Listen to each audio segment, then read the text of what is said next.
biggest mistake I've seen a lot of early freelancers make is basically not focusing on learning enough. And let me explain what I mean by that. So obviously, I think you should know that you need to get better at your skill. You need to learn the skill you're currently offering. So if you're a graphic designer, if you're a web designer, you need to get better at that skill. You also need to get better at the skill of being a freelancer and of getting business. And there are two totally different things. You could be very good at graphic design, but you could suck at getting leads, getting clients, because there are a lot of skills you need to learn. And the problem with them as well is they're very platform specific.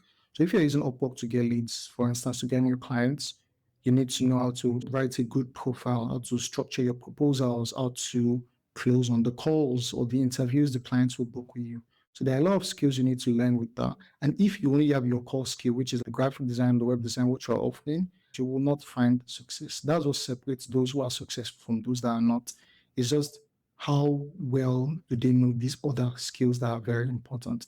And like I said, they are platform specific as well. So each of these platforms, whatever way you get leads, wherever way you get new clients, there are skills you need to learn.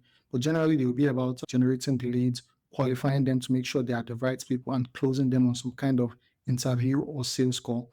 But regardless of the platform, you need to get very good at these skills, and you need to make sure you're constantly learning them, because even just closing alone is a whole other conversation that would take you maybe months or even years to learn. So you just need to keep learning. So you can't just say, oh, I'm a graphic designer and that's all I know. No, that's not enough to stand out and to get results.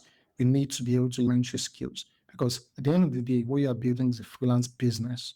And as a business owner, there are skills that you need to learn no matter what. Like those three that I mentioned earlier: generating leads, qualifying them, and closing them.